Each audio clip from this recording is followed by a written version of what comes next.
As a small business, which of course is is a hugely critical part of our economy, they have incredible digitally enabling tools to help power e-commerce. And those tools work very well. You think of the Stripes and Shopify's and Mailchimps of the world.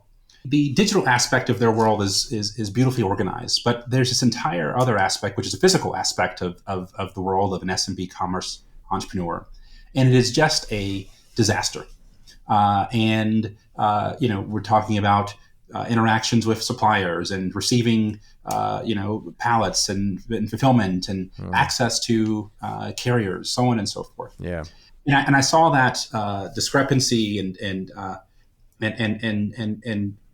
thought that it was a serious challenge, a serious threat to the long-term viability of the S&B. And the logic there is very simple. The logic is clearly no one believes that digital commerce will not continue to dominate commerce growth in the U.S. That's clear. Digital commerce requires logistical excellence. These two things go hand in hand. They cannot be separated. And logistics is inherently complex, and it's inherently capital intensive. And these are two things that are like kryptonite to a small business. You want to kill a small business, you just pour a little complexity and capital intensity, and they will die. So we want them to survive and thrive.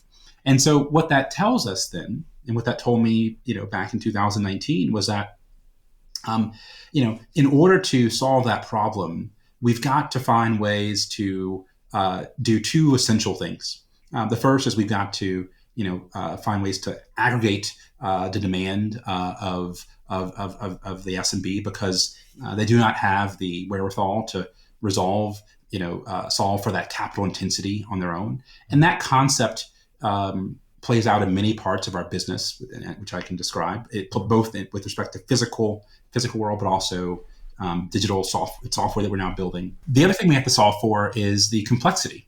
And that requires that we think about the entire logistics stack, from the physical infrastructure and the aspects of that which the S&B needs access to the very top of that stack and digital tools and such. And so, sorry, go ahead, Joe. Well, this is a huge market, because like small businesses are like half of our economy or something, and I think it's the e-commerce market tied to all of this. It gets us $900 billion or so right now. It's supposed to grow to a couple $1 trillion over the next decade. I mean, this is a massive market that you're building. Yeah, into. I mean, the e-commerce in the U.S. will triple most likely over the next decade in the U.S. It's taken us 24 years, to get to where we are today, and we're going to 2.5, 3x that. Over the next 10. And Amazon's more than half of it, but you're helping everyone else basically, because everyone else it's a mess, basically, or a lot of other ones are. That's right, yeah. And actually, so let me tell you a bit more pragmatically what we're doing, how we started, and where we're going. Logistics begins in the physical world, and so our business started there.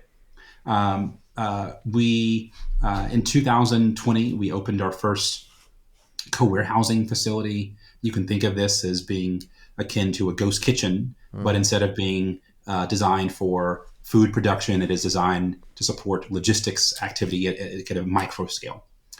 We have obviously many thousands of S&B customers. We also have now a good number of enterprise companies who are finding increasing need for micro hyperlocal warehousing capacity, and the additional on-site solutions that we offer. We've got now a dozen of these locations across the country. We've brought them to market not in the way that our friends at WeWork did, but in a more aligned way. So we partnered with institutional real estate investors to go and buy those assets and own them. Oh, cool. So you're not worried about them being pulled out from under you. These are places you have access to permanently. That's great. That's correct. And more importantly, we have we are an operator of these facilities. We are not we're not the direct lessee. And so it's a very different, said differently, our real estate partners have deployed about $180 million of capital into the acquisition and development of Saltboxes. only a very, very small percentage of that, fractional percentages come off of our own balance sheet. And that's a critical distinction here as compared to kind of the first wave of, of real estate tech companies in the space. I love it. How many cities are you in now? Are you going to go to a few more cities? What's the kind of? So we're in 10 cities, a dozen locations, and we we believe that there is capacity for many hundreds of millions of square feet of this sort of space in the future. The future is one where logistics becomes increasingly local and increasingly small. I mean, it massive in aggregate, but hyperlocal at scale. And so the notion then of hyperlocal micro warehousing, I think is one that's going to be, quite substantial over time. It's obviously a huge part of our economy, and I guess this is really cool because there's all these small businesses that basically need this to thrive and compete. So if you do this right, you're going to be able to help hundreds of thousands of people run their own businesses in ways they couldn't before. Like, what's the mission to you guys? What do you tell people? Because we've talked about mission-driven cultures in Palantir. How do you have that? How do you have a mission-driven culture here? What do you talk about? Yeah, it's quite easy, right? You walk through the halls of a Palantir facility, and you shake the hands of the entrepreneurs that are working, and you hear their often heroic stories. I met a few weeks ago a LA County firefighter who is working double shifts, but running a small candle making business out of a Saltbox. I mean, just incredible stories, right?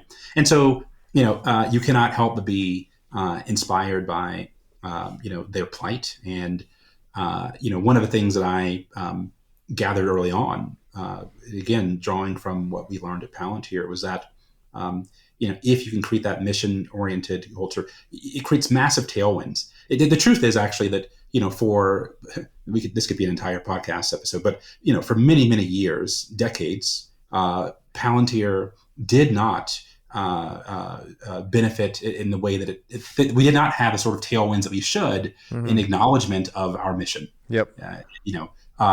That tide is changing, and I'm very happy. It was on the cover of Time magazine a few weeks ago. I mean, crazy. Yeah. Right? So it's been maybe go back to that, but look, the mission is clear, and so in the same way, it is visceral. You don't have to search. You don't have to make it up. It's just in front of you. It's interesting because our culture itself these days tends not to celebrate tech and building as much as it used to. I feel like if you were building this 15 years ago, it'd be just like this celebrated thing, and you're helping all these small businesses, you're contributing to the community. Like when I see you doing this, Tyler, I'm like, wow, that's great. We have one of our most talented leaders who I really admire, and he's doing something to help hundreds of thousands of other leaders. It does feel like our culture should be celebrating these things more. How do you think about that? Yeah, I think that there's a great deal of cynicism today that kind of can unfairly mask the progress of entrepreneurs. I mean, once again, I hate to keep repeating myself, but I mean, we live through this, in incredibly unfair and painful ways. When you're used to being attacked unfairly for doing things you believe in, you kind of build the muscle, and you're immune to it now. Huh? The other thing that I'm used to, as a result of that time, is I'm used to doing the hard things that not everyone wants to do. And a lot of people have said to me when we started, not so much anymore, but when we started, like, why do you want to go do that? That sounds hard. It sounds like there's much easier ways to make money,